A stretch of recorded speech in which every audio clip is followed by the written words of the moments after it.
আমাদের বাসায় এসে পুরো বাড়ি ঘর তছনছ করে ফেলে। আমার ভাইকে কালো কাপড় পরে ধরে নিয়ে গেল। আমরা পথে পথে দৌড়েছি, আমরা রাস্তায় ঘাটে 5 দিন যাবত আমরা না খেয়ে রাস্তায় বসেছিলাম। আমার ভাইকে আমরা খুঁজে পাচ্ছিলাম না।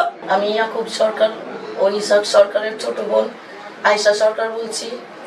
আমরা ছোটবেলা থেকেই দেখে আসছি আমার ভাইদের, তারা রাজনীতি করে, তারা কোনো চুরি ডাকাতি কোনো খারাপ কাজ করে না। ওনারা রাজনীতি করে, এটা কোনো অপরাধ না। আমরা ছোটবেলা থেকেই দেখে আসছি ভাইদের রাজনীতির সাথে জড়িত। ওনারা রাজনীতি করে, ওনারা খারাপ কোনো কিছু করে না। ওনারা দলের সাথে জড়িত বহু বছর যাবত, দীর্ঘ 30 বছর যাবত ওনারা দলের সাথে জড়িত। আমার ভাইদেরকে ধরে নিয়ে গেল, এই রাজনীতি করে, চোখে কালো কাপড় বেঁধে নিয়ে গেল। আমার ভাই দুই ভাই রাজনীতি করে, ওনাদের সাথে আমার 3 নাম্বার ভাই 4 নাম্বার ভাই সবাইকে হয়রানি করা হয়। আমরা নিজেরাও বাসায় থাকতে পারি না, আমরা মহিলারাও শান্তিতে থাকতে পারি না। আমাদের বাসায় এসে পুরো বাড়ি ঘর তছনছ করে ফেলে। আমার ভাইকে কালো কাপড় পরে ধরে নিয়ে গেল। আমরা পথে পথে দৌড়েছি, আমরা রাস্তায় ঘাটে 5 দিন যাবত আমরা না খেয়ে রাস্তায় বসেছিলাম। আমার ভাইকে আমরা খুঁজে পাচ্ছিলাম না। আমরা ছোট ছোট বাচ্চা নিয়ে রাস্তায় পথে পথে ঘুরেছি। বাবা নাই, আমার মা নাই, ভাইয়েরা আমাদের গার্জিয়ান ছিল ভাইরা, আমাদের বাবা মা ছিল না। ভাইদেরকে গুম করে ফেলা হয়েছিল। তারপরে আমার ভাইকে আমাদের কান্নাকাটি, আমাদের আহাজারির কারণে আমার ভাইদের বের করে নিয়ে আসলো আল্লাহর হুকুমে।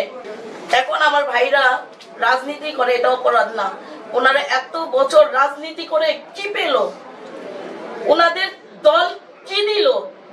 এত বছর যাবত রাজনীতি করার পর আমার ভাইদের সমর্থন দিল না, রাজনীতি থেকে বহিষ্কার করে দিল, দল থেকে বহিষ্কার করে দিল। তাহলে আমরা রাজনীতি করে কি পেলাম? আমাদের পরিবারটা কি পেল? এত ত্যাগের বিনিময়ে কি আমরা এটা পেলাম যে আমাদের বহিষ্কার করে দিয়ে দেওয়া হলো? আমার ভাই ইসাক সরকার নির্বাচনে দাঁড়িয়েছে।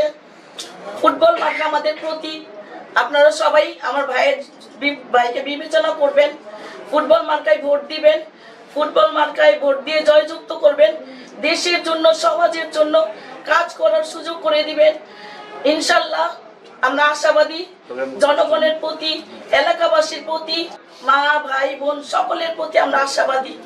আমরা আশা করি দল ইনসাফ করে নাই, কিন্তু আমরা জানি যে আমাদের এলাকাবাসী, জনগণ আমাদের ইনসাফ করবে ইনশাল্লাহ।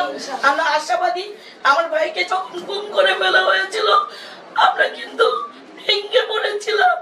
আমরা কিন্তু পথে পথে কান্না করতে করতে আমরা অসহায়, না খেয়ে না খেয়ে আমরা পথে পথে ঘুরেছি। আমাদের পাশে কেউ ছিল না, তখন দলও ছিল না আমাদের সাথে, আমাদের বাবা মা কেউ ছিল না, এমনকি দলও আমাদের সমর্থন দেয়নি। এটা কি আমরা রাজনীতি করে কি পেলাম? আমরা আমার ভাইকে সমর্থন দিল না। এখন এখন জনগণের প্রতি, মা ভাই বোন সকলের প্রতি আমরা আশাবাদী। ওনারা সবাই আমার ভাইকে বিবেচনা করে ইনসাফ করে, আমরা ইনসাফের লড়াই লড়ছি। আমরা দলের বিরুদ্ধে লড়ছি না, আমরা ইনসাফের লড়াই লড়ছি। আমরা কারো বিপক্ষে লড়ছি না, এটা আমাদের ইনসাফের, এটা আমাদের অধিকারের লড়াই। আপনারা 12 তারিখ ফুটবল মার্কায় আমার ভাইকে ভোট দিয়ে জয়যুক্ত করবেন, ইনসাফ করবেন, এটাই আমার আশা।